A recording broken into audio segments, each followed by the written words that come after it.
জলের ওপর ভাসমান রেস্তোরাঁ। গিয়েছিলাম চন্দননগর। তো চন্দননগরে গিয়ে এই যে রেস্টুরেন্টটা গেছি, this is the first time আমার। কারণ গঙ্গার ওপরে চারিদিকে জল, মাঝখানে রেস্টুরেন্ট, জাস্ট ওয়াও। এই রেস্টুরেন্টটা চন্দননগর স্ট্যান্ড রোড থেকে জাস্ট 5 মিনিট। কিন্তু একটা যে অসুবিধে, যারা গাড়ি নিয়ে যাবেন তাদের কিন্তু সমস্যা হতে পারে, কারণ এখানে কোনো পার্কিং সিস্টেম নেই। আর যারা ফটো রিল বানাতে যাবেন তাদের জন্য জাস্ট ওয়াও। একটা লঞ্চের ওপরে কি করে সুন্দরভাবে পরিপাটি করে রেস্টুরেন্টটা খুলেছেন, একবার গিয়ে দেখে আসতে পারেন। যাই হোক, আমরা চলে এসেছি।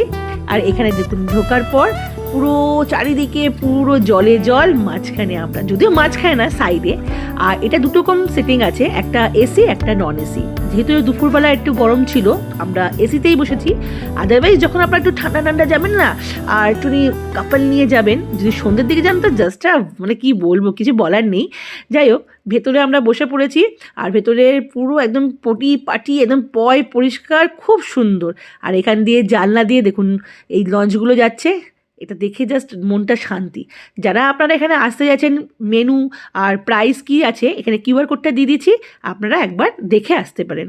আর আমরা গিয়ে আগে গলা ভেজানোর জন্য আমপান্না আর একটা কোল্ড ড্রিঙ্কস নিয়ে নিয়েছিলাম।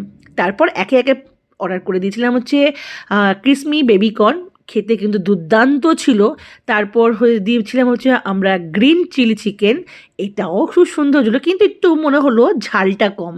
যারা ঝাল বেশি খায় তাদের জন্য একটু কম মনে হবে।